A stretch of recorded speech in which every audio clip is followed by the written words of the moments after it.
Hello बच्चों, आज हम एक बूढ़े दादी की कहानी सुनने वाले हैं जो बहुत ही दिलदार थी और सबकी मदद करती थी। एक गांव में एक गरीब बूढ़े दादी रहते थे जिनका नाम लक्ष्मी था। वो सबकी मदद करते थे, सबके घरों में जाके काम करते थे और बदले में पैसे भी नहीं लेते थे। वो सबकी अपने दिल से मदद करते थे, बीमारों की करते थे और लाचारों की भी करते थे। और सिर्फ बदले में वह पैसे के बदले में सिर्फ 2 वक्त की रोटी मांगते थे। ज़्यादा उनका खाना भी नहीं था, सिर्फ रोटी और दाल सब्जी, इतना ही उनका खाना था। लोग उनका इस्तेमाल करते और कभी कभी उनको पैसे भी नहीं देते। वह एक गरीब झोपड़ी में रहती थी, बहुत ही गरीब थी। वह सिर्फ और सिर्फ लोगों के वास्ते काम करती थी और बदले में 2 रोटी चाहती थी।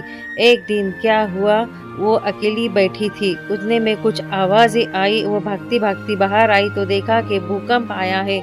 सब लोग बाहर भाग रहे हैं, किसी के घर टूटे हैं, किसी के छत टूटे हैं। इधर उधर भागते भागते देखा कि एक बहुत ज़ोर से पानी नदी की तरह बहते हुए आया और उसमें वह बूढ़ी दादी लक्ष्मी दादी डूब गई।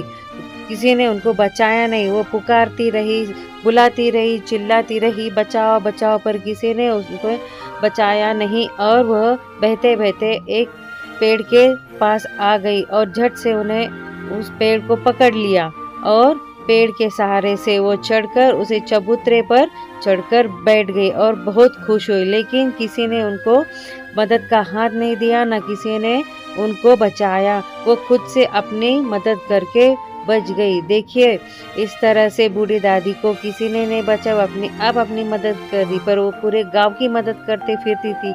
लेकिन एक गरीब बुजुर्ग की किसी ने मदद नहीं किया। जिसको भगवान बचाता है उसे इंसान क्या बचाएगा।